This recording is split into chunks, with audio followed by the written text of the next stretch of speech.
The name of this robot is Figure 03, the most advanced of humanoid robots. The house where their tests were conducted.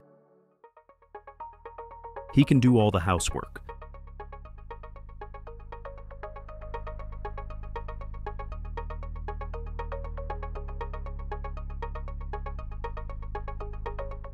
What's in Figure 3's hardware?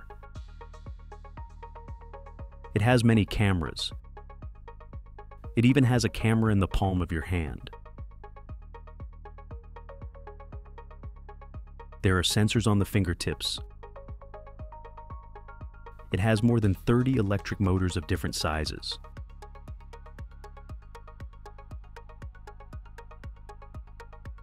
It has a mini computer system on top that controls all its functions. The batteries are enough for 5 hours. So, what about the software? All functions and operation of Figure 03 system for approximately 2 million lines, a software is required. It is also compiling a 30-volume encyclopedia like this. These people are the engineers who produced Figure 03. So, what kind of thing is this software that engineers, that is humans, create? Human software is incomparably more complex than robot software. Bill Gates, one of the most important figures in the computer world, says the following in his book about human software.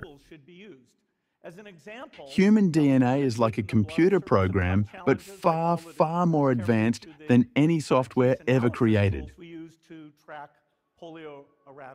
This is a model of the software codes in our DNA. Each of our cells contains about 3 billion base pairs like this. That is what it means. So in each of our cells, there is 10 times as much software as in a 30-volume encyclopedia. This is all the software of this robot, 30 volumes. There are 35 trillion living cells in a human being. So I am alive, but I am alive through the coordination of 35 trillion living cells. This is what it means. Each of the 35 trillion cells in our body contains 10 times as much software as these encyclopedia volumes. So, I'm actually a library consisting of trillions of volumes of software.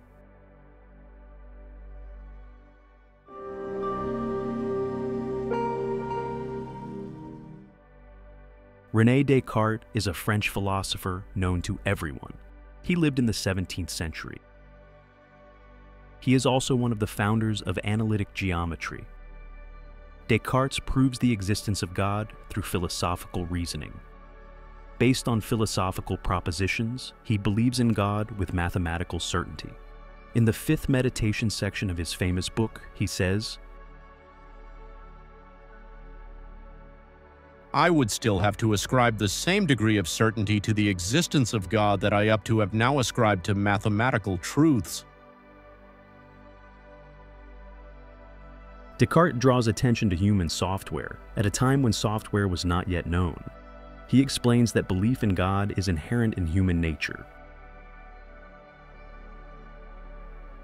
And certainly it is no wonder if God, when He created me, it is not surprising at all that He engraved this idea within me. So in a way, it is like the mark by which the craftsman identifies himself through his signature. This signature does not have to be from the object itself. If we translate these sentences up to date, he says, belief in God exists in human software. Human DNA was discovered in the last 100 years. We don't know much about the software of the soul. The human soul acts like a compass, guiding us toward faith in God. As long as it doesn't rot or decay, the compass always shows correct directions. As long as the human spirit does not lose its identity, as long as humanity does not lose its humanity, faith in God retains its vitality. Descartes also hopes to be able to see his creator. I wish to remain here for some time in the contemplation of God Himself. to ponder on his attributes and to gaze on, wonder at, and worship the beauty of this immense light as much as the eye of my understanding, shrouded as it is in darkness, is capable of doing. Will Descartes' expectation come true? Is man equipped for this ascension? Let's go with the example of Figure 03. Could Figure 03 have any skill outside of its own software? This is Tesla's Optimus, software and hardware loaded with kung fu skills. This is the Unitree G1. He plays table tennis. He can do somersaults. He does acrobatic moves. Figure 03 cannot do anything that is not in its software. Let's make an assumption. Let's add something that isn't already in Figure 03's software. Let's enter these codes.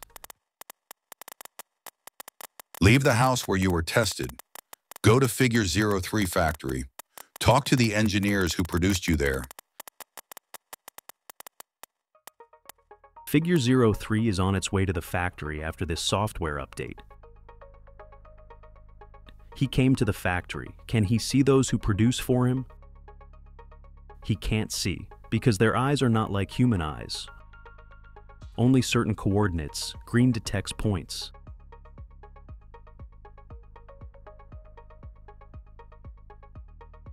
Everything is green dots and unconscious bodies. There is no human perception. He cannot see the engineers who produce. Can he talk? He can't talk. It says the following sentence that we added to its software. Hello, I'm Figure 03. I want to talk to you. He says this, but does not understand what is being said to him.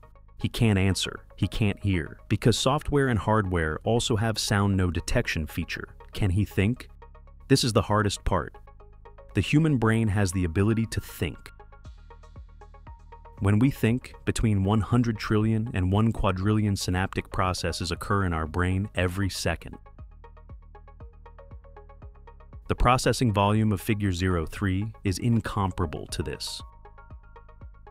Therefore, he cannot think. He doesn't have such software. Only registered carries out orders and commands. We can think of humans as extraordinary robots. The brain is a supercomputer. Quadrillions of volumes of DNA information is coordinating. No computer is that superior. A human being does not consist of only a body. Man also has a soul, and in the human soul, there is the idea of the existence of the Creator, as pointed out by Descartes. There is also a desire to turn toward the Creator and see Him. There's much more to our software. For example, we have a feeling of infinity within us. We never want to die. We want the best of everything. The most beautiful people, the most beautiful women, the most beautiful men. The best food, the most beautiful houses. Within us, there is a feeling of obtaining the permanence of the beautiful things in the world. The vast majority of people lives without attaining them. And their software cannot meet its expectations. People enjoy the beauty they have attained, but they are never satisfied. Souls are often wounded. There are wounds of love, separation, and homesickness. The music produced shows this. The vast majority of music tracks are themed around love and separation. Such desires do not exist in creatures other than human.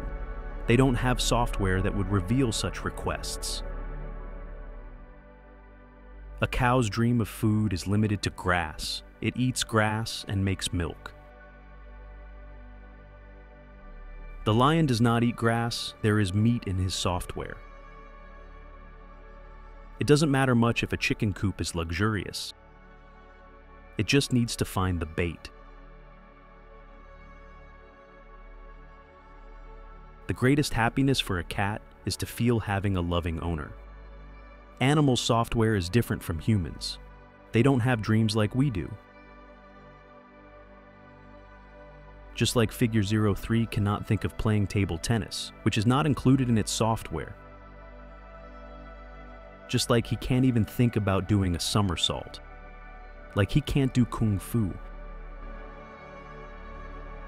Human beings have a sense of infinity. There are unlimited requests. The fact that these emotions are embedded in our software shows that we can access them if we want to.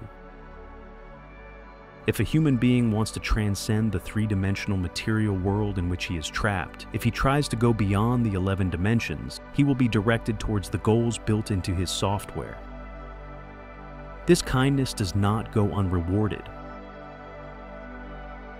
And if God wishes, he can give this extraordinary robot he created an eternal life beyond dimensions. Thus, the human reaches the goals in his software,